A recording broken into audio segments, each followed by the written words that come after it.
Hello guys, once again welcome to KV Dreamers Academy. I hope आपकी तैयारी बहुत ही अच्छी चल रही होगी and you are preparing very well for your upcoming exams. And this is the new video of your Assam direct recruitment grade 4 exams, जो कि आपका अक्टूबर के लास्ट में होने वाला है। तो आपका बेसी टाइम नहीं है एग्जाम में, इसलिए मैं आपके लिए one of the most dedicated videos बना रहा हूँ और यहाँ से आपको मोस्ट प्रोबेबली ज़्यादा से ज़्यादा क्वेश्चंस एग्जाम में देखने को मिलेगा। ये आज का पार्ट 3 नंबर वीडियो है हमारा। इससे पहले मैंने आपको 2 पार्ट्स दे दिया है। अगर आपने अभी तक एक्सेस नहीं किया तो आप जाके उसे भी एक्सेस कर सकते हैं। साथ ही साथ जितना भी ग्रेड 3 के लिए मैंने पढ़ाया था, वहां से आपका बहुत ही क्वेश्चंस एग्जाम में कॉमन देखने को मिला है।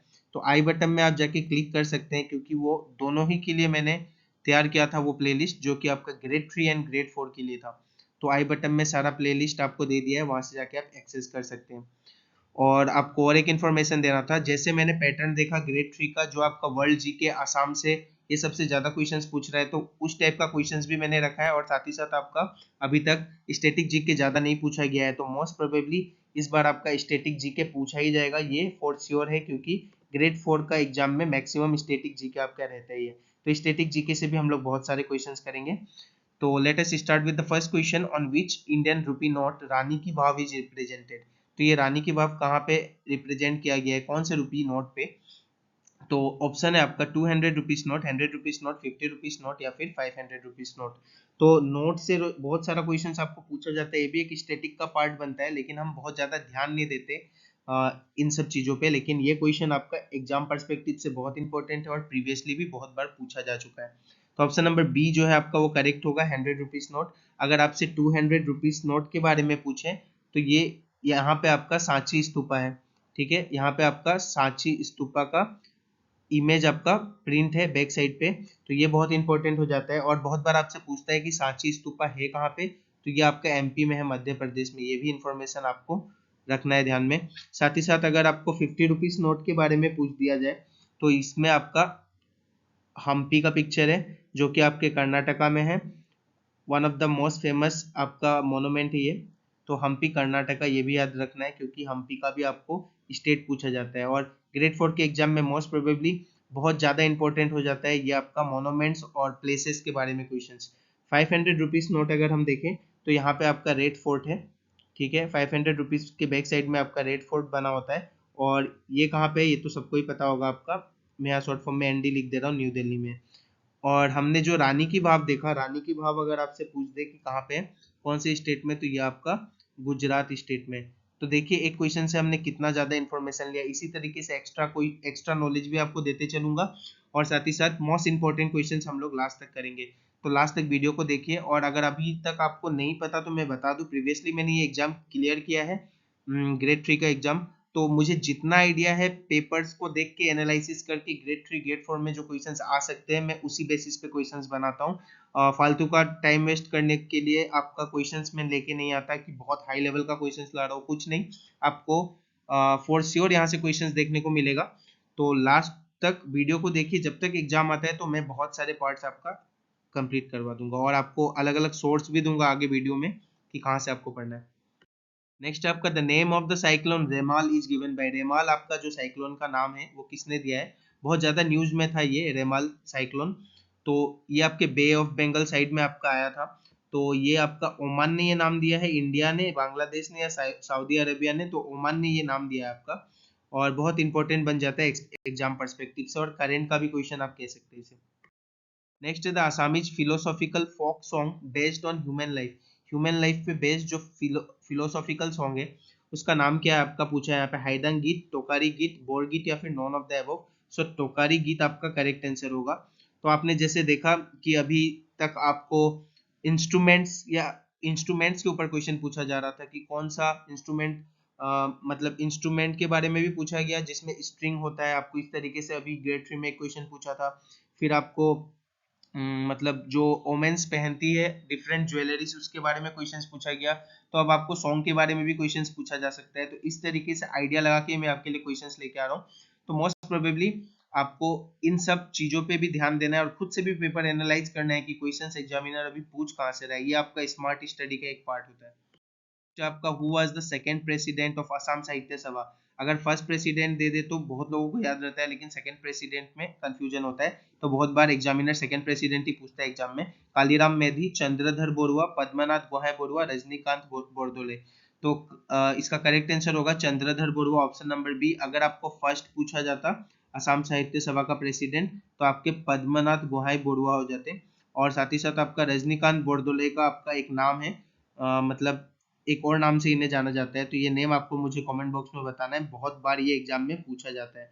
तो by what other name Rajinikanth Bordoloi is associated, तो ये कमेंट बॉक्स में मुझे आपको ज्यादा से ज्यादा कमेंट करके बताना है। आपका where is the headquarter of European Union, European Union का आपको हेडक्वार्टर अगर पूछे तो ये आपका बेल्जियम में है। बेल्जियम के कौन से जगह में? ब्रुसेल्स में। तो कल ऑप्शन में ब्रुसेल्स आ जाता है, तो ये नहीं कि हम छोड़ के आ गए, ब्रुसेल्स के बेल्जियम में इसका करेक्ट आंसर होगा। अगर आपको लंदन पूछे तो यहाँ पे आपका मैं और कुछ इन्फॉर्मेशन आपको दे देता हूँ। तो एमनेस्टी हम लोग कहते हैं, ठीक है। एमनेस्टी का यहाँ पे क्या है? एमनेस्टी इंटरनेशनल का, ठीक है, एमनेस्टी इंटरनेशनल का आपका क्या हेडक्वार्टर है। तो ये स्पेलिंग आप देख लीजिएगा, थोड़ा गलत भी हो सकता है, लेकिन आपको याद रखना है कि एमनेस्टी इंटरनेशनल का क्या है हेडक्वार्टर आपका लंदन में है। जकार्ता बहुत बार पूछा जाता है, इंडोनेशिया जकार्ता में आपका एशियन का आपका क्या है? हेडक्वार्टर है। तो ये आपको बहुत बार एग्जाम में पूछा जाता है, तो ये आपको ध्यान में रखना है। और बांग्लादेश में बहुत ही सिंपल है, बांग्लादेश में आपका बी से बांग्लादेश, बी से बिम्स्टेक, जो कि बहुत बार प्रीवियसली एग्जाम में पूछा जा चुका है। तो मैं यहाँ पे ऑप्शन भी इसी तरीके से सेट कर रहा हूँ कि आपको एक्स्ट्रा इन्फॉर्मेशन यहाँ से दे सकूँ, और जो बहुत ज़्यादा इंपॉर्टेंट हेडक्वार्टर्स बनते हैं या फिर ऑर्गेनाइजेशंस बनते हैं उन पे ही क्वेश्चंस आपको मैं कराने की कोशिश कर रहा हूँ। आपका which imaginary line passes through Asia, Asia से कौन सा इमेजिनरी लाइन पास करता है? तो अगर हम लोग देखें ये हमारा अर्थ है, तो ये आपका मिडिल पोर्शन से हमारा मोस्ट प्रोबेबली इक्वेटर पास होता है, मैं यहाँ EQ लिख देता हूँ। उसके बाद आपका यहाँ पे थोड़ा ऊपर आपको क्या देखने को मिलता है? तो ट्रॉपिक ऑफ कैंसर देखने को मिलता है, और ये आपका आर्कटिक सर्कल होता है, ठीक है। तो ऊपर के पार्ट में ये जितना होता है आपका, ये आपका आर्कटिक सर्कल है, और ये आपका ट्रॉपिक ऑफ कैंसर हो जाता है, ट्रॉपिक ऑफ कैंसर, और नीचे इसी तरीके से एंटार्क्टिक सर्कल, और साथ ही साथ आपका क्या होता है? ट्रॉपिक ऑफ कैप्रिकन हो जाता है। तो एशिया जो होता है ये तीनों से होके गुजरता है, ठीक है। एशिया जो है वो क्या होता है? ये तीनों लाइन से पास होता है, तो ये इसका करेक्ट आंसर होगा। ऑल ऑफ द अबव होना चाहिए था, यहाँ पे नॉन ऑफ दिस मैंने लिख दिया है, तो ये आपको थोड़ा देखना होगा। एक मिनट में इसको देख लेता हूँ। हाँ, तो ये ऑप्शन आप थोड़ा सही कर लीजिएगा, यहाँ पे ऑप्शन देने में मुझसे गलती हो गया, तो ये नॉन ऑफ दिस नहीं होगा, यहाँ पे ऑप्शन होना चाहिए था आपका ऑल ऑफ दिस, ठीक है, जो कि आपका करेक्ट आंसर बनता, क्योंकि ये तीनों से ही आपका क्या होता है? एशिया पास होता है। तो all of this will be your correct answer, option number D इसका करेक्ट आंसर बनेगा, ये नॉन ऑफ दिस आपका गलत था, ठीक है। नेक्स्ट क्वेश्चन की ओर चलते हैं। आपका the confluence of river Alaknanda and Dhauli Ganga is known as, ठीक है, देव प्रयाग, विष्णु प्रयाग, रुद्र प्रयाग, या none of the above. The correct answer will be option number B, Vishnu Prayag. इससे पहले आपको देव प्रयाग के बारे में पूछा था, जो कि आपका किसके कॉन्फ्लुएंस से मिलके बनता है, मतलब कि कॉन्फ्लुएंस का मतलब ये हो गया कि ये दो नदी के मीटअप से ये बनता है, ठीक है। तो अलकनंदा एंड भागीरथी, जो कि आपका प्रीवियसली ग्रेड 3 के एग्जाम में पूछा गया था, तो आपको इस बार ये भी पूछा जा सकता है कि अलकनंदा और धौली गंगा जो है उनके मिलने से क्या बनता है आपका, तो ये आपका विष्णु प्रयाग बनता है। और आपको कमेंट बॉक्स में मुझे बताना है कि रुद्र प्रयाग कौन से दो रिवर्स के मिलने से होता है। तो एक तो अलकनंदा होगा, मैंने बता दिया आपको, अगला का नाम आपको कमेंट बॉक्स में मुझे नीचे बताना है। नेक्स्ट है आपका डिक स्कूफ, ये आपका करंट का क्वेश्चन है। डिक स्कूफ जो है is appointed as the prime minister of which of the following country. तो इनको अभी तक इन्हें अभी रिसेंटली प्राइम मिनिस्टर अपॉइंट किया गया है। तो ये एकदम रिसेंट का करंट अफेयर नहीं है, थोड़ा पीछे का है, ताकि आपके एग्जाम में बन सके, क्योंकि पेपर बन चुका था तब तक। तो नेदरलैंड, डेनमार्क, ऑस्ट्रेलिया और Spain. The correct answer will be option number A, Netherland आपका करेक्ट आंसर होगा। तो आपको ये प्राइम मिनिस्टर, प्रेसिडेंट, ये सब बहुत इंपॉर्टेंट हो जाता है एग्जाम पर्सपेक्टिव से, जो अभी रिसेंट के है। Charyapadas are the collection of the mystical poems of which of the religion? Charyapadas किसका mystical poems है, किस religion का? तो ये आपका हिंदुइज्म, जैनिज्म, बुद्धिज्म या फिर Sikhism. The correct answer will be option number C, जो कि आपका होगा बुद्धिज्म। बुद्धिज्म इसका करेक्ट आंसर बनता है। आपका what is the position of India in the travel and tourism index. अगर आपको ट्रेवल और टूरिज्म इंडेक्स में पूछे तो 39, 36, 34 या फिर 33rd। The correct answer will B 36 है आपका ट्रेवल और टूरिज्म इंडेक्स में इंडिया, जो कि आपका वर्ल्ड इकोनॉमिक फोरम में ने दिया है इसके बारे में। Which state is not covered under the jurisdiction of Guwahati High Court? Guwahati high court के जुरिस्डिक्शन में कौन नहीं आता है इनमें से? तो आपको याद रखना है ये दोनों नाम एम से है, बहुत बार कंफ्यूज करवाता है एग्जाम में और आंसर गलत भी कराता है। तो मणिपुर ये यहाँ पे नहीं होगा, तो करेक्ट आंसर क्या बनता है? मणिपुर ही बनता है, क्योंकि नोट आपसे पूछा था। बाकी ये तीनों हमारे गुवाहाटी के जुरिस्डिक्शन में आते हैं विथ असम। तो नागालैंड, मिजोरम, अरुणाचल प्रदेश सॉरी और असम, ये चारों स्टेट्स, ठीक है। तो 4 स्टेट्स हमारे जुरिस्डिक्शन में आते हैं। अगर आपको पूछ दे नंबर ऑफ स्टेट के बारे में तो 4 होगा, और अगर आपको नाम पूछ दे तो नागालैंड, मिजोरम, अरुणाचल प्रदेश एंड असम। आपका which river is called the morning morning of China. Sorry, morning का मतलब होता है आपका दुखी होना या फिर रोना। तो मतलब बहुत ज्यादा ये तबाही मचाता है चाइना में ये रिवर, ताकि बहुत ज्यादा ये आपका फ्लड लेके आता है, ठीक है। तो ये कौन सा रिवर है आपका? Yellow River, Mekong river, Lena river या फिर Yangtze river. The correct answer will be Yellow River. और इसे और एक नाम से जाना जाता है, अगर ऑप्शन में वो भी नाम दिया है तो आपका करेक्ट होगा। इसे हुआंग है या फिर हुआंग हो भी कहा जाता है। तो इस तरीके से आपको याद रखना है, हुआंग बोल के आप याद रखेंगे तो आप टिक कर सकते हैं आंसर को। Which of the following planet take shortest times to revolve around the sun. तो जो सबसे क्लोजेस्ट प्लेनेट होता है सन से, वही आपका सबसे शॉर्ट टाइम लेगा सन के रिवॉल्व करने में। तो क्लोजेस्ट कौन होता है आपका? मरकुरी। मरकुरी ही आपका क्या होगा? सबसे शॉर्टेस्ट टाइम भी लेता है आपका रिवॉल्व करने में सन का। Next question, the planet which gets fertilized, sorry not planet, the plant which get fertilize just once in life time. तो एक बार ही पूरे लाइफ टाइम में ये फर्टिलाइज होता है, कौन है ये प्लांट? बनाना, जैक फ्रूट, पाइनएप्पल या फिर Apple. The correct answer will be option number A, banana correct answer बनता है। तो ये आपको ध्यान में रखना है। नेक्स्ट है आपका which is the only landlock country in South East Asia. South East Asia का ओनली लैंडलॉक कंट्री कौन सा? इनमें से मलेशिया हो गया, थाईलैंड, लाओस या फिर Cambodia. The correct answer will be option number C, Laos इसका करेक्ट आंसर होगा। नेक्स्ट क्वेश्चन की ओर चलते हैं। Nucleic acid present in corona virus is ribonucleic acid, deoxyribo, chromatin या फिर none of this. The correct answer will be ribonucleic acid. Option number A correct होता है इसका। और कोरोना वायरस का क्वेश्चन है तो ऐसे इंपॉर्टेंट बन जाता है, क्योंकि बहुत पूछा जाता है आपको कोरोना से related questions. Next, how many UNESCO world heritage site does Assam has at present. तो आपको अगर यूनेस्को वर्ल्ड हेरिटेज साइट के बारे में पूछें तो आपका प्रेजेंटली 3 हो जाएगा, क्योंकि इस बार हमारा सरायदेव का आपका क्या हो गया है, मेडम आपका यूनेस्को वर्ल्ड हेरिटेज साइट में हमने ले लिया है इस बार, ठीक है। तो ये आपका एक, और इससे पहले कौन सा 2 था ये भी आपको पता होना चाहिए, तो मैं यहाँ पे शॉर्ट फॉर्म में लिख देता हूँ। एक तो आपका काजीरंगा और दूसरा हमारा मानस। तो ये काजीरंगा और मानस नेशनल पार्क्स, ये जो हमारे 2 नेशनल पार्क्स है, यही आपके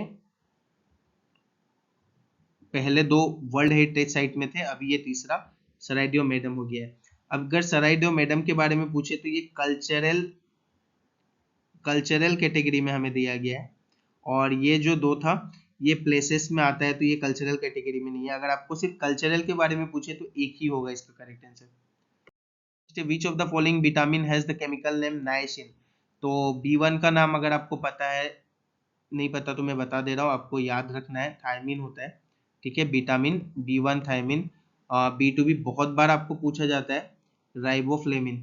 तो बहुत सारे नाम है, लेकिन मैं ऑप्शन में जो नाम लेके आता हूँ वही इंपॉर्टेंट है आपके एग्जाम के लिए। मैं श्योर शॉट आपको बता रहा हूँ कि पूछेगा भी आपको विटामिन बी से रिलेटेड तो इन्हीं नाम को पूछेगा, थायमिन, राइबोफ्लेविन। B3 आपका इस क्वेश्चन का करेक्ट आंसर है नाइसिन, या फिर आपका B7 बहुत बार पूछा जाता है, इसलिए मैंने B7 को भी लेके आया क्वेश्चन में, तो बायोटिन, ठीक है। तो ये चारों का चारों आपको ध्यान में रखना है। आपका India lies in which of the following hemisphere. तो अगर हम हेमिस्फीयर देखें, आपका ये होता है नॉर्थ, ये हो गया साउथ, और इधर आपका वेस्ट और ईस्ट। तो आपका नॉर्थ ईस्टर्न पार्ट में इस तरफ आपका इंडिया हमारा लोकेटेड है। तो आपको ध्यान में रखना है, डायरेक्टली मैं आंसर बता दे रहा हूँ, नॉर्थ ईस्टर्न होगा, northern and eastern. Next question है, in human body the percentage of which of the following element is the highest. सबसे ज्यादा परसेंटेज किसका है हमारा? हाइड्रोजन का है, नाइट्रोजन का है, कार्बन का है या फिर ऑक्सीजन का है। तो ऑक्सीजन का मात्रा सबसे ज्यादा होता है हमारे बॉडी में, अप्रॉक्स 65% होता है, ये भी ध्यान में रखना है। अगर आपसे पूछा जाए, ऑप्शन आपको दिया हो परसेंटेज बेसिस पे, तो 65% आप टिक करके आ सकते हैं। आपका in India how many state share the coast line, coast line कितने स्टेट हमारे शेयर करते हैं इंडिया में, तो 8, 9, 10 या फिर 7। तो 7 देख के बहुत अच्छा लगता है, लेकिन करेक्ट आंसर 7 नहीं है, 9 इसका करेक्ट आंसर होगा, जो कि आपका कोस्ट लाइन शेयर करता है इंडिया के, इंडियन मतलब इंडियन स्टेट्स। आपका वेयर इज द पवित्र वाइल्ड लाइफ सेंचुरी, आज का सबसे पहला क्वेश्चन है कि पवित्र वाइल्ड लाइफ सेंचुरी कहाँ पे लोकेटेड है। आपको होमवर्क क्वेश्चन दे रहा हूँ मैं, ये कमेंट बॉक्स में मुझे इससे बताना है क्यों आपको वाइल्ड लाइफ सेंचुरी से क्वेश्चन एक दे रहा हूँ, क्योंकि ग्रेड 4 में एक क्वेश्चन आपको वाइल्ड लाइफ सेंचुरी से रहेगा, ये फॉर श्योर है। और साथ ही साथ आपको मुझे होलॉक गिबन जो वाइल्ड लाइफ सेंचुरी है, ठीक है, होलॉक गिबन वाइल्ड लाइफ सेंचुरी, इसका भी आपको मुझे कमेंट बॉक्स में बताना है, क्योंकि ये भी मुझे एग्जाम पर्सपेक्टिव से बहुत ज़्यादा इंपॉर्टेंट लग रहा है, क्योंकि ये अभी न्यूज़ में था रिसेंटली। तो वाइल्ड लाइफ सेंचुरी का ये क्वेश्चन होमवर्क देने का मतलब यही है कि आप सारा वाइल्ड लाइफ सेंचुरी से एक बार गो थ्रू हो जाए। जैसे कि आपका एक और गर्म पानी भी है, गर्म पानी वाइल्ड लाइफ सेंचुरी, जो कि कार्बी आंगलोंग में बहुत ज्यादा इंपॉर्टेंट है ये सारे वाइल्ड लाइफ सेंचुरी, तो आपको पता होना चाहिए। इसलिए मैं एक क्वेश्चन आपको करा नहीं रहा, आपको होमवर्क दे रहा हूँ कि आप सारा वाइल्ड लाइफ सेंचुरी देख के आए। नेक्स्ट है who is known as the metro man of India, अगर मेट्रो मैन ऑफ इंडिया के बारे में पूछा जाए तो कौन है इनमें से, तो ई Sreedharan will be your correct answer, option number A. और एपीजे अब्दुल कलाम आपकी क्या थे, तो मिसाइल मैन, तो मिसाइल मैन भी बहुत बार पूछा जाता है, तो मिसाइल मैन के बारे में अगर पूछा जाए तो एपीजे अब्दुल कलाम हो गए। और अगर मेट्रो मैन आपसे पूछ दिया जाए, क्योंकि मेट्रो मैन हमारे ध्यान में नहीं रहता, तो ई श्रीधरन करेक्ट आंसर है। नेक्स्ट आपका which river is known as the river of blood, river of blood किसे कहा जाता है, तो ब्रह्मपुत्र, बारक, लोहित या फिर Subansiri, the correct answer will be option number C, Lohit will be your correct answer. Next आपका the right to move freely throughout the territory of India comes under which of the following article of Indian constitution, 22, 13, 19 या फिर 21। तो right to move freely या freedom of speech सारे आपके 19 में ही आते हैं, और 19 में बहुत सारे क्लोज है, आपको एक बार गो थ्रू करना चाहिए, लेकिन इंपॉर्टेंट आपके एग्जाम के लिए यही बनता है, डायरेक्ट आपको 19 याद रखना है। Who is the chairman of the NITI Aayog, बहुत बार ये क्वेश्चन पूछा जा चुका है असम के डिफरेंट एग्जाम्स में, तो मैंने एक बार और ये क्वेश्चन आपके लिए लेके आया यहाँ। तो PM, prime minister, president, vice president या फिर governor, the correct answer will be PM, prime minister ही आपके चेयरमैन होते हैं हमारे नीति आयोग के। और अगर आपको वाइस प्रेसिडेंट वाइस चेयरमैन पूछे नीति आयोग का, तो वाइस चेयरमैन आपको मुझे बताना है कमेंट बॉक्स पे। तो ये सारे क्वेश्चंस मैं क्यों दे रहा हूँ आपको कमेंट बॉक्स में लिखने के लिए, ताकि आप जब कमेंट करते हैं तो आपके दिमाग में वो नाम फिट हो जाता है, और एग्जाम में ऑप्शन देखते ही आप टिक कर सकते हैं। तो वाइस चेयरमैन का नाम आपको कमेंट में मुझे बताना है, बहुत इंपॉर्टेंट है। नेक्स्ट है आपका where did the Dutch found their first factory in India, तो डच का पहला फैक्ट्री कहाँ पे था, सूरत में, कोचीन में, मसूलीपट्टनम या फिर पुलिकट में, correct answer will B Masulipatnam. तो इस तरीके से आपको अभी क्रिस्टोफर के बारे में पूछा गया था कि वो कौन से देश से है, और उसके बाद आपका वास्को डामा से रिलेटेड क्वेश्चन आ ही चुका है। फिर अभी डच से क्वेश्चन आ जाए कि फैक्ट्री कहाँ स्टैब्लिश किया है, तो कोई बड़ा बात नहीं है, ये क्वेश्चन आ सकता है और बहुत ज्यादा इंपॉर्टेंट है ये एग्जाम पर्सपेक्टिव से। The Russian parliament is known as, Russian parliament का नाम क्या है, तो दूसरा नाम इसका, दूसरा नाम बोल रहा हूँ, रशियन पार्लियामेंट का नाम ही होता है ड्यूमा, ड्यूमा आपको याद रखना है। और डाइट अगर पूछे तो ये भी बहुत इंपॉर्टेंट है, मैं आपको बता दूं, तो ये आपका जापान का पार्लियामेंट का नाम है। बाकी आपको स्टार्टिंग किसका पार्लियामेंट का नाम है ये मुझे बताना है, विच कंट्री का ये पार्लियामेंट नेम है, ठीक है, पार्लियामेंट नेम किस कंट्री का है, तो कमेंट बॉक्स में कमेंट करके मुझे बताइए। मेक इन इंडिया इनिशिएटिव बहुत ही इंपॉर्टेंट इनिशिएटिव है, ये क्यों बनाया गया था आपका, तो इनकरेज करने के लिए हमारे कंट्री में different types of new ideas, innovations, तो इसे इनकरेज करने के लिए बनाया गया था 2015 में, 14 में, 16 में या फिर 17 में। तो करेक्ट आंसर बनता है आपका 2014 में ये आपका इस्टेब्लिश हुआ था और लॉन्च भी किया गया था। फेथोम जो है वो एक यूनिट है मेजरमेंट का, आपसे पिछले बार हाइग्रोमीटर मेरे ख्याल से पूछा गया था, जो कि ह्यूमिडिटी से रिलेटेड था। तो फेथोम आपको पूछा जा सकता है, जो कि किससे रिलेटेड है, आपका साउंड से, फ्रीक्वेंसी से, डिस्टेंस से या फिर डेप्थ से। तो करेक्ट आंसर इसका बनता है आपका डेप्थ से रिलेटेड है, तो ये बहुत ही इंपॉर्टेंट है। साथ ही साथ आपको बैरोमीटर भी पता होना चाहिए कि बैरोमीटर किससे रिलेटेड है, तो barometer is related to atmospheric pressure, तो मैं यहाँ पे एटीएम लिख दे रहा हूँ ताकि आप शॉर्ट फॉर्म में समझ जाए। एटीएम प्रेशर लिख दे रहा हूँ। एटमॉस्फेरिक प्रेशर से रिलेटेड है आपका बैरोमीटर, ये बहुत बार पूछा जाता है। हाइग्रोमीटर अगर आपसे पूछे तो ह्यूमिडिटी हो जाएगा। तो इस तरीके से ही बहुत सारा क्वेश्चन आपसे पूछा जाता है। नेक्स्ट है आपका buzkashi, one of the most important question आज के मतलब इस पार्ट का। Buzkashi is the national sport of, तो हमारे नाइबरिंग कंट्रीज से बहुत ज्यादा चीज पूछा जा रहा है अभी मैंने देखा रिसेंट एग्जाम में, चाहे वो स्पोर्ट्स से रिलेटेड हो, कपड़े के बारे में हो या कुछ भी। तो इस तरीके से अभी भूटान का कुछ कपड़ा के बारे में पूछा गया था। तो साथ ही साथ आपको ये भी नाम याद होना चाहिए क्योंकि सबसे अलग नाम है और बहुत ही फेमस स्पोर्ट्स है आपका। कौन सी जगह का है ये?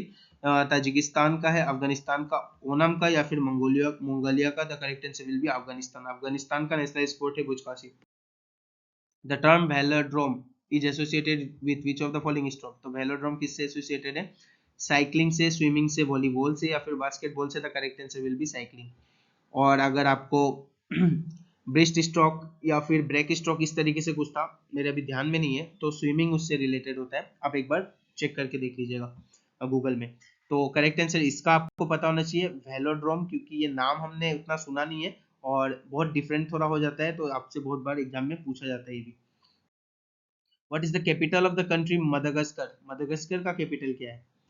तो मोगादिशु, पोर्ट लुइस, अंतानानारिवो या फिर Monrovia. The correct answer will be अंतानानारिवो।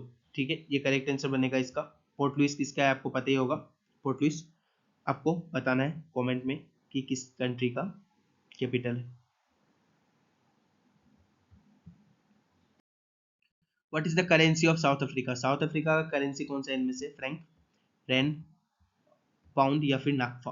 The correct answer will be option number B, rand इसका करेक्ट आंसर बनता है। Which of the following women was the first to receive Jnanpith award? सबसे पहली women के बारे में पूछा है आपसे।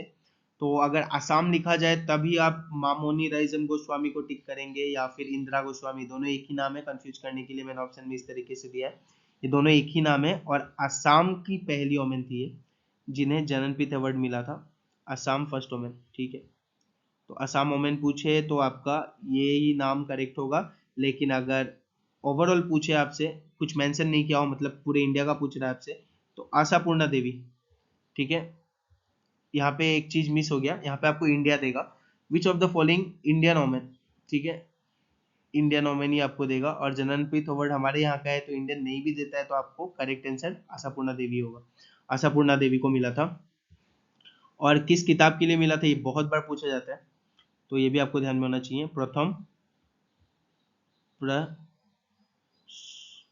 प्रथम प्रसुष्टि, इस तरीके से ही कुछ था नाम, तो आप एक बार देख लीजिएगा चेक करके। प्रथम प्रसुष्टि के लिए मिला था। नेक्स्ट,